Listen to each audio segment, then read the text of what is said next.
अस्सलाम वालेकुम वरहमतुल्लाह। आप सभी को अल्लाह सलामत रखे। उम्मीद करता हूँ आप सब खैरियत से होंगे। और आज का हमारा जो टॉपिक है working principles of spherical mirrors. ठीक है, तो चलते हैं अपने सीधे टॉपिक की तरफ। कैसे काम करता है एक स्फेरिकल मिरर और इसकी बनावट क्या होती है, कैसे वो बनता है एग्जैक्टली। देखिए, आमतौर पे स्फेरिकल का मतलब जो है लोग उतना अच्छी तरह से समझते नहीं है। स्फेरिकल का मतलब एग्जैक्टली क्या है। तो किसी गेंद का आप इमेजिन कीजिए। इमेजिन करने के लिए बस आप यूँ समझिए कि मैं एक ड्राइंग कर रहा हूँ। बस ये मैंने सपोज कि हालांकि सर्कल है नहीं, मुझे पूरी तरह से एक सर्कल बना, क्योंकि 3D में एक सर्कल को अच्छे स्फेयर को दिखाया जा सकता है। अब इमेजिन कीजिए एक गेंद है। ठीक है, बीच के हिस्से को मैं गायब कर देता हूँ ताकि ज़्यादा अच्छे से इसे समझा जा सके। और इसके लिए थोड़ी सी जगह मुझे ज़्यादा दरकार होगी, तो मैं इसको बढ़ा देता हूँ।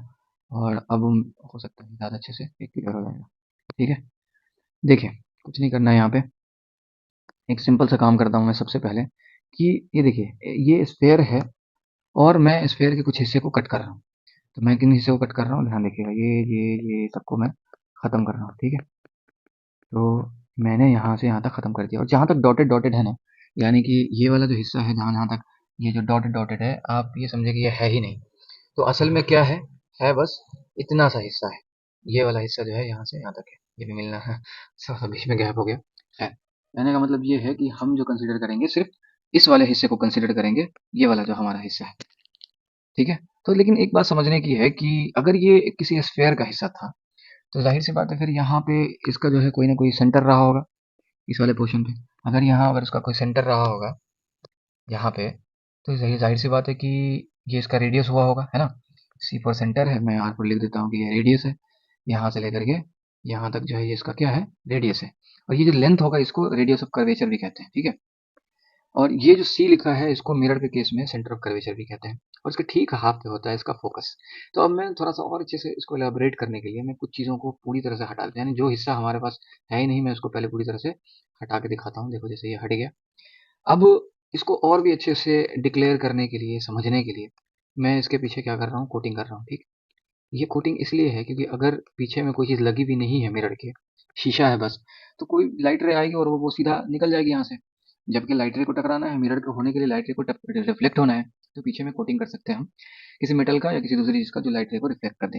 ठीक है, इस चीज़ को और भी अच्छे से समझने के लिए मैं एक काम करता हूँ, एक और लाइन यहाँ से ड्रॉ करता हूँ। बिल्कुल सीधी लाइन ड्रॉ दिखाते हैं हम यहाँ पे।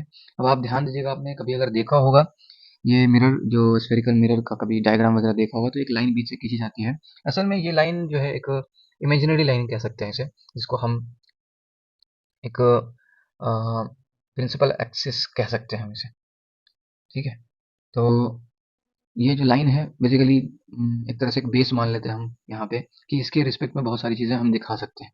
क्योंकि हम देखिए सेंटर ऑफ कर्वेचर कहीं ना कहीं तो दिखाना है ना। तो इस लाइन में हमें एक लाइन खींचेंगे, वहाँ पे एक हम पॉइंट दिखा देंगे, अच्छा ये इसका सेंटर है। और इसके ठीक आधे पे जो है इसका फोकस है। ठीक है, अब जाकर के जितनी भी लाइट जाएंगी किस हिसाब से काम करेंगे, कैसे टकरा के किधर जाएंगे, वो सब सारी चीज़ें देखनी होती है। और इसका देखिए, ये प्लेन मिरर में और स्फेरिकल मिरर में यही खास बात है कि इन दोनों का एंड पॉइंट कहीं ना कहीं किसी न किसी पॉइंट पे जाके मिल रहा था, जैसा कि हमने देखा, जिसे मैंने मिटा दिया है। ठीक है, तो इतना तो समझ में आ गया होगा, कि उम्मीद करता हूँ कि इतना तो एटलीस्ट समझ में आ गया होगा कि स्फेरिकल मिरर्स में ये सेंटर क्यों होते हैं, ये रेडियस ऑफ कर्वेचर क्यों हम नाम देते हैं, और ये फोकस क्या होता है। तो असल में ये सेंटर इसी वजह से होता है क्योंकि ये सर्कुलर या स्फेरिकल है, और किसी भी स्फेयर का एक सेंटर होता है, किसी भी स्फेयर का एक रेडियस होता है ना। और मिरर के केस में बस क्या करते हैं कि सेंटर ऑफ कर्वेचर बोल देते हैं, क्योंकि ये हिस्सा एक तरह से कर्वेचर के जैसा काम कर रहा है। और इसी वजह से ये जो पॉइंट है उस कर्वेचर का सेंटर हो गया। ऐसे नहीं बोलते हैं किसी स्फेयर का सेंटर है या किसी सर्कल का सेंटर है, क्योंकि हम पूरा स्फेयर लेते नहीं है। ठीक है ना। और इसीलिए यहाँ से यहाँ तक का जो लेंथ है, यहाँ पे इसका हो गया, पोल हो गया। और ये जो लेंथ होगी इसको हम क्या कहेंगे, रेडियस ऑफ कर्वेचर कहते हैं। क्योंकि सिर्फ रेडियस नहीं कहते, रेडियस ऑफ कर्वेचर, क्योंकि इस कर्वेचर का वो रेडियस है। ठीक है, और इसके ठीक आधे पे होता है फोकस। फोकस वो जगह होती है कि अगर इस प्रिंसिपल एक्सिस के पैरेलल बिल्कुल बिल्कुल कोई लाइट रेज आती हैं, तो वो टकरा के इसी फोकस से निकलेंगे। इसीलिए इसको फोकस कहा जाता है, क्योंकि फोकस हो गई लाइट रेज वहां पे। ठीक है, ज़्यादा अच्छे से अगर मैं समझाने की कोशिश करूँ तो एक अच्छा लाइन ड्रॉ करके दिखाता हूँ। ये लाइट रे बिल्कुल यहाँ गई, बीच में ये गायब हो गई है लगे। चलिए इसको ध्यान नहीं देते, चला ये यहाँ से फिर जैसे यहाँ टकराएगी। ठीक है, टकराने के बाद यहाँ से लाइट रे यहाँ निकलेगी।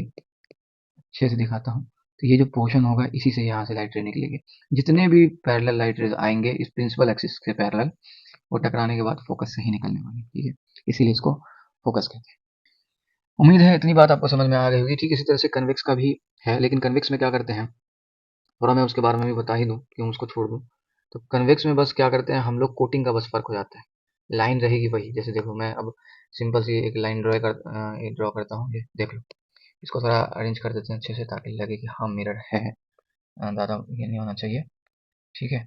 अब क्या करेंगे, देखो इसमें फ़र्क सिर्फ इतना है कि उसमें, उस वाले में बाहर वाला ये वाला सरफेस कोटेड था। ठीक है, कनकेव में। लेकिन इस वाले में हमें क्या करना पड़ेगा, अंदर वाले सरफेस को कोटेड करना पड़ेगा। इसका जो गड्ढा वाला पोर्शन, जैसे चम्मच है ना, तो ये चम्मच का जो अंदर वाला हिस्सा होगा हम उसे कोट करेंगे। ठीक है, यहाँ देखो अंदर में मैंने ये कर दिया। ठीक, हालांकि काफ़ी दूरी का कर दिया मैंने, इसके करीब करीब करते हैं, से सटा हुआ होगा। और रिफ्लेक्टिंग सरफेस जो है ये होगा, अगर लाइट रे यहाँ आएगी टकरा के तो यहाँ से जाएगी।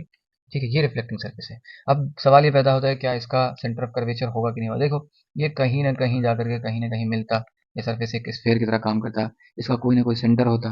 अगर कोई ना कोई सेंटर होता, अगर कोई ना कोई सेंटर होता तो कोई ना कोई कुछ ना कुछ तो रेडियस भी तो होता। अगर रेडियस होता तो फिर इस कर्वेचर का, ये वाला जो कर्वेचर है, इसका भी रेडियस ऑफ कर्व, इसको भी रेडियस कर्वेचर कहते हैं, इसको सेंटर कहते हैं। ठीक है, सेंटर ऑफ कर्वेचर हो जाता है, इसके भी हाफ पे फोकस होता है। लेकिन इसका जो थोड़ा काम करने का तरीका थोड़ा अलग है, क्योंकि हम ऑब्जेक्ट कभी भी लेते हैं मिरर के लेफ्ट साइड में लेते हैं, इधर ऑब्जेक्ट रखी होगी। और इस वाले केस में जो होता है ना कन्वेक्स में, अगर आपने पढ़ा हो थोड़ा बहुत भी याद है, जितने भी इमेज का फॉर्मेशन होता है वो वर्चुअल ही होता है। ऐसा लगता है कि वो फोकस पर से वो लाइट रे आ रही है, और जबकि वो जो इमेज का जो फॉर्मेशन होता है वो वर्चुअल होता है। फोकस पे उसका इमेज बनता है, इस साइड में बिल्कुल सीधा बनेगा, हाईली डिमिनाइज बनेगा। खैर वो तो बात की प्रॉपर्टीज हैं। कन्वेक्स और कनकेव वाले जब वीडियो में हम जब इमेज डायग्राम के बारे में बात करेंगे, इमेज का फॉर्मेशन अलग अलग केसेस देखेंगे। टोटल केसेस हैं कनकेव में 6 केसेस हैं, कहाँ पे ऑब्जेक्ट रखेंगे तो कहाँ पे इमेज का फॉर्मेशन होगा। कन्वेक्स में 2 ही केसेस हैं, कहाँ पर ऑब्जेक्ट रखेंगे कहाँ पे इमेज का फॉर्मेशन होगा। अगर वो वीडियोस भी आप देखना चाहते हैं तो कमेंट में ज़रूर बताएं कि हाँ वो वीडियो देखना चाहते हैं। तो उम्मीद करता हूँ कि जो भी बातें स्फेरिकल मिरर से रिलेटेड, इनके बेसिक प्रिंसिपल से रिलेटेड मैंने बताई हैं, उम्मीद करता हूँ आपको समझ में आई होगी। और देखिए लॉज ऑफ रिफ्लेक्शन जो है, इनके बारे में आप ये बिल्कुल भी ना समझें कि वो स्फेरिकल मिरर्स पे काम नहीं करेंगे। वो हर जगह काम करती है। लॉज का मतलब ही है कि वो काम करेगी तो हर तरह के मिरर पे काम करेगी। ठीक है, तो ऐसा कुछ ना नहीं होना चाहिए कि वो उसके लिए कोई अलग रूल है, ऐसा कुछ नहीं है। लॉज ऑफ रिफ्लेक्शन से रिलेटेड भी मैंने एक वीडियो बनाया है, जिसे आप देख सकते हैं, जाके 1 या 2 वीडियो होंगी मे बी शायद, आप जाके देख सकते हैं। और अगर कोई फ़ायदा हुआ हो इस वीडियो से तो अपने क्लासमेट्स के साथ भी इसे शेयर कर दें, ताकि उन्हें भी फ़ायदा पहुँचे। और इसी तरह की अगर वीडियोज़ देखना चाहते हैं फ्यूचर में, तो पता है आपको क्या करना है।